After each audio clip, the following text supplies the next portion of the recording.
Welcome back, everybody, to Dungeon Brew. John and I are continuing our conversation about Strongholds today. We're talking about Paladins. Stay tuned. Welcome to Dungeon Brew.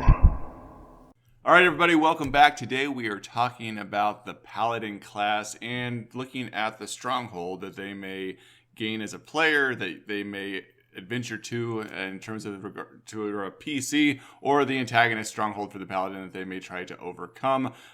John, where do you want to start this conversation at? Probably where we usually start it, which is like what types of strongholds do we associate with them? Which it's a paladin, so I feel like it's kind of instinctual. We go military, religious, like those are the two main that make sense. They're usually either bent more towards the religious aspect, where they have some kind of temple, some kind of church, or they're bent more towards the militaristic side, almost like a fighter, where they're more interested in having a keep or a citadel. You can also play with notions that are similar to fighters and other ones we've talked about before, where maybe it's nobility. So maybe they have access to a noble root based off of their heritage, depending on your setting, whether or not, a paladin is permitted to have noble holdings, or if it's more separated, where it's like once they've devoted themselves to religion, they no longer have access to a noble estate of some kind. That could be interesting. And then you also have residences, obviously, where maybe it's not anything where they're interested in having a specific stronghold in the sense of some kind of source or font of their representation of their class, but more of just a reprieve type places, as any class has access to. Yeah, that's an interesting dynamic. I know when I think of Paladins, I always think this is like the love child of a fighter and a cleric. And to be honest, right, I don't play a lot of Paladins, but I do have players that oftentimes play Paladins in my games. And so one of the first steps in like what you're talking about is recognizing what type of Paladin are they? Like, what are the oaths that they've taken? What are they necessarily drawn towards in terms of what they want to develop, or what their mission is, or what their divine, calling is in some fashion, so that they can then build a stronghold that reflects that motivation. Exactly. And in that vein, they're very similar to clerics. So, clerics have their domains, which tells you a little bit about like where their direction is going. In the same way, since paladins have oaths, an oath of the ancient paladin, is going to be way closer to kind of like that druid rangery type style. You get that feel more in what they're putting together. So maybe they're interested in having some kind of grove that is closer to what it is that they represent, versus an oath breaker where you're going to that evil bent, and it's like, yeah, they have this haunted temple that's full of undead. It's a very different feel when you're going back and forth between the various oaths. And like you said, it's very important you're paying attention to the type of paladin whenever you're actually trying to figure out how that stronghold is going to end up. I like the idea that you mentioned a moment ago about kind of intertwining nobility into their ascension or their reception of that stronghold in one way, shape, or form, especially from the terms of like the Oathbreaker, where you have an evil paladin that's inheriting his family's evil stronghold that he's then taking over in some way that may be like a realm of like, or not a realm, but essentially has like all of their dead ancestors and stuff that he's controlling. Sorry, going off on a tangent, but that's just fucking fabulous. I love that concept. Well, and the thing is, so like, Oathbreaker is an archetype of paladins, but depending again, like on the setting, you could have a Vengeance Oath Paladin or something, and he finds out that his parents died and there's nobility involved, and he wants to inherit the estate. And because he is going to inherit a noble estate, the church is like, you're breaking your oaths, you are an oath breaker. And so you kind of have that, you could have that play, that mix, where it's like Oathbreaker doesn't necessarily have to mean the archetype. It could mean something else. It could mean no change in alignment or anything else, but it does mean that they are forsaking their oaths in order to pursue this noble line. Which, what that means in game terms is very much up to like the GM and the player and how that would play out. But I think it's a fascinating thing to explore in terms of where does the line for the religious aspects end, and where do the lines for like the political or the noble aspects start. So And I really think that's the piece that makes Paladins so interesting, is because we use the word versatile a lot, but you have a lot of options in terms of where you go with the Paladin and how you build that stronghold specifically, which you touched on a lot of, like the strategic, structural, formative type of strongholds versus the religious strongholds, or some blend in between the two, and determining what that's going to be for your player and what it is that they're trying to accomplish. I know that we can probably go on into all different areas in terms of like how you would build and what add-ons you might put into that stronghold, or what particular specific structures you might do. But again, it just comes back to kind of aligning that with the motivations and the type of paladin that you have. I don't know that we need to go through every scenario. No, there's so many paladins now, and this is true of most of the classes we've been talking about, is that, 𝐤𝐤𝐤𝐞 has been so expansive in including new archetypes for classes that it's become a situation where it's almost untenable to try and address every single version of it. The nice thing is that most of the versions of the various classes, including paladins,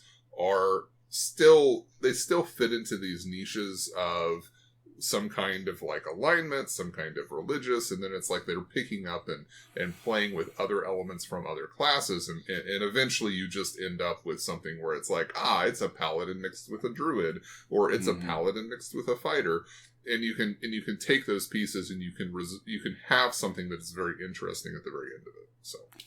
And I know for me that's been a struggle, and I'm going to throw this word out there for all of those older gamers that just need to hear it, but I always think of paladins as being like the paladin or the blackguard, and that's like my two options, and I pick one or the other. Like your paladins are your, Walker, Texas Rangers of the medieval world that are going out just roundhouse kicking people in the face and serving justice. Right. And then you have your blackguards that are out there, bringing about the evil in this very devout, fanatical type of way. Right. And it's just like this black or white scenario that I was raised kind of experiencing. And so the new level that WOTC, I think you called it WOTC, is doing is completely like foreign to me. It's hard for me to sometimes like just wrap my mind around.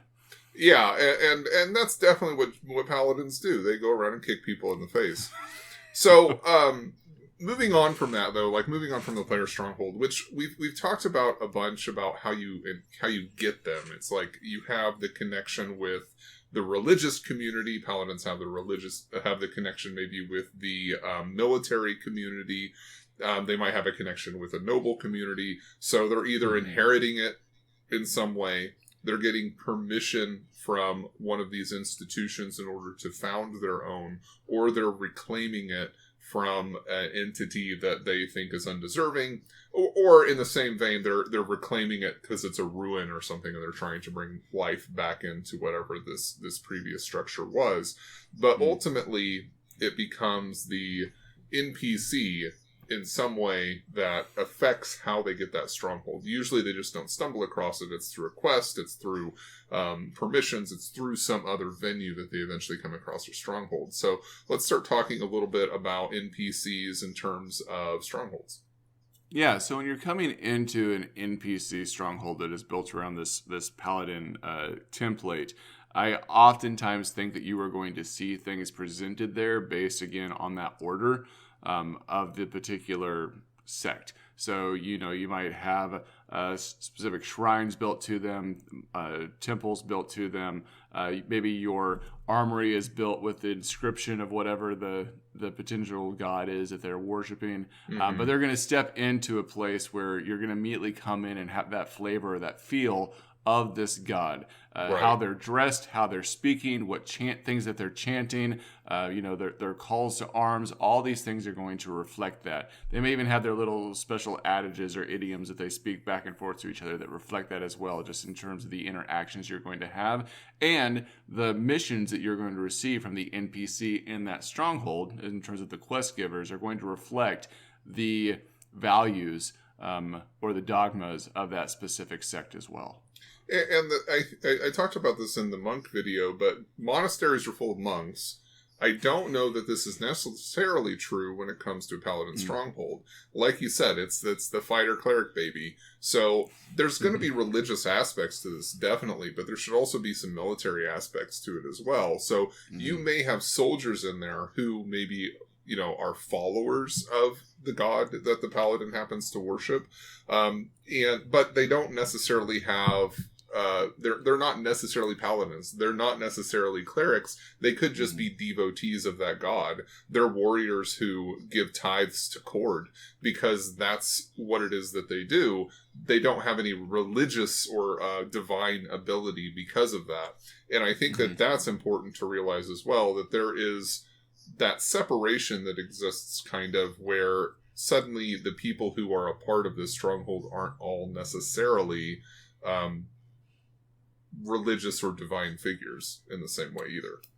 Yeah, I would agree with that. I think there's a certain level in these strongholds of a prestige of the paladins that are walking about within the structure. But I do oftentimes think of the populace that it exists within that structure as being like the congregation to whatever the ideology is that they believe in. Mm-hmm. So, you might have a paladin come out and everyone kind of like bows or they pay homage or whatever, what have you. And the paladin will say, I'm always thinking of like the Christian church, God is good, and all the people are like, all the time God is good. Like they have this back and forth because they're like a congregation that all does believe in whatever it is that they're upholding within this, but they are not all paladins in the same way that all monks are monks within the monk stronghold.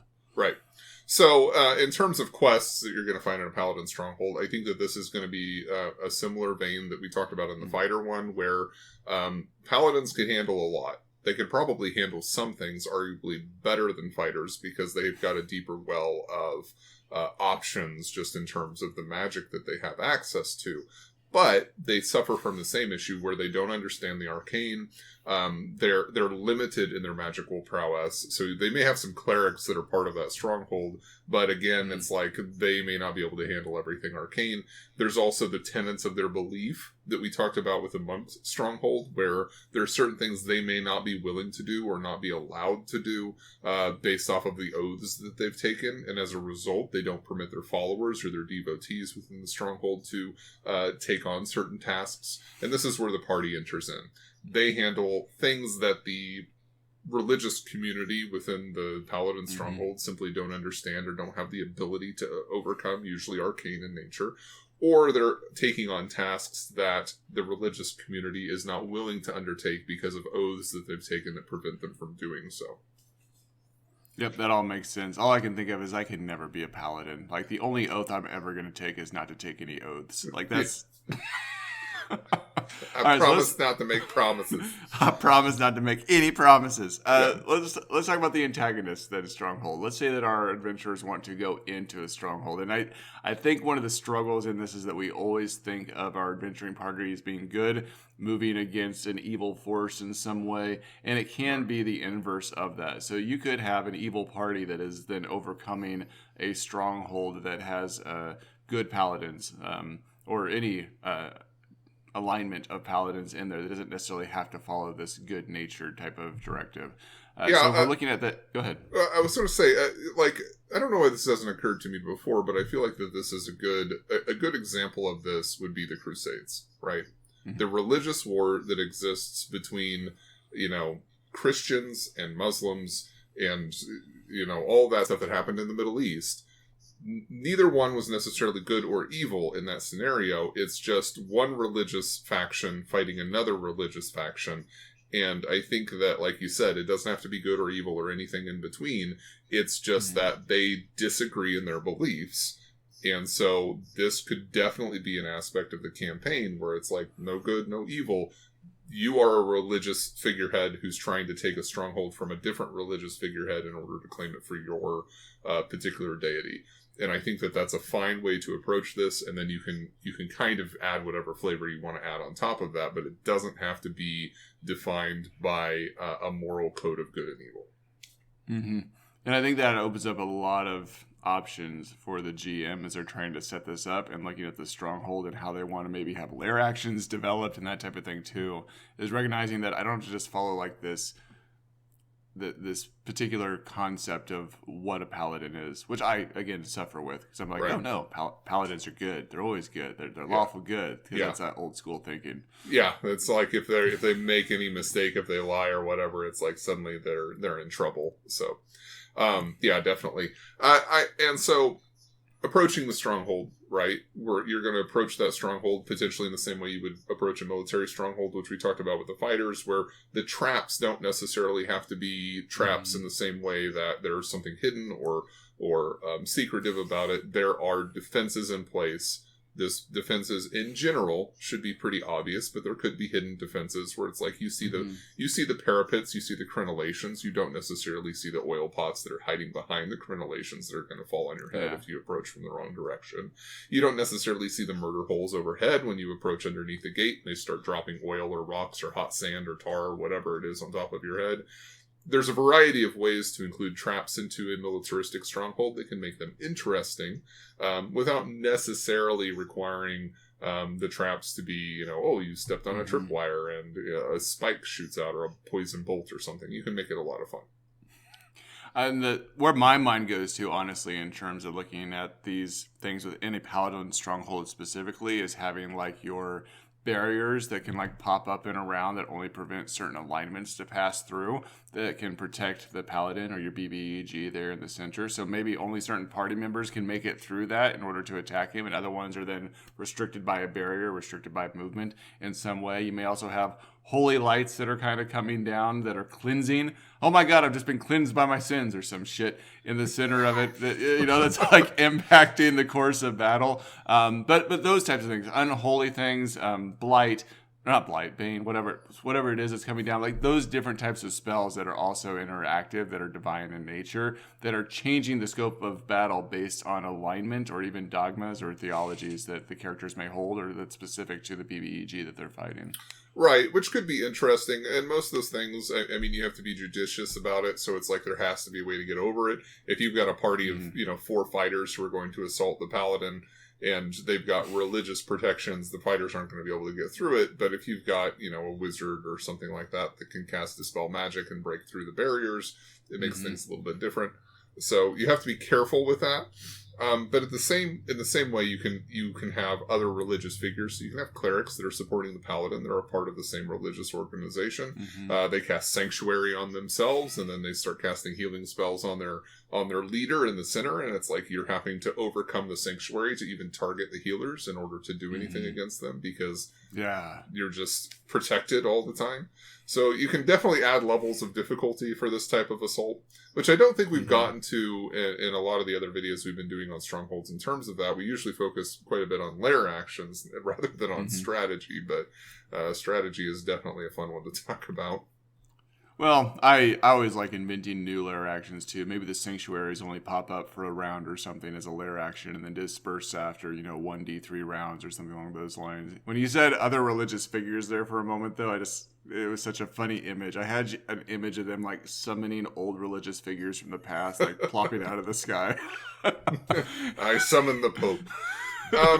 But yeah, I actually like the idea of that, which I would say that most of the time most of the time lair actions last for about a round. So it's like initiative count 20, all of your allies are underneath the effective sanctuary or something like that.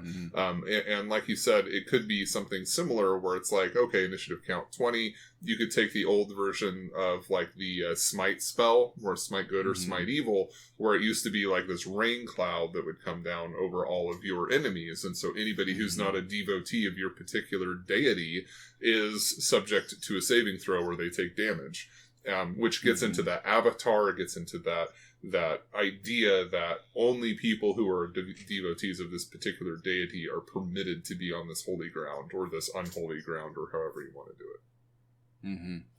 Yeah, we could probably brainstorm about different spells and different things that could be triggered too within a lair that would cause buffs to your 𝐵𝐵𝐸 or the allies, or even cause some sort of reduction or harm to those that are within that are fighting it as well. I think the options are endless. I think the important piece is to make sure you're aligning the spells that you have as part of that with, again, the particular stronghold that you've built. So that you're not just like crossing boundaries, so it makes sense. Well, and as always, I very much like the idea of allowing players to benefit from lair actions when they have a stronghold. So if I'm playing a paladin and I have a stronghold, then I should have the option of having lair actions if I ever get assaulted in my own stronghold. I think it's a really fun option. it makes it feels like it makes sense because I have made my own lair. I've made a stronghold, and I should be able to have certain powers or certain abilities when I'm within that stronghold. Mm-hmm.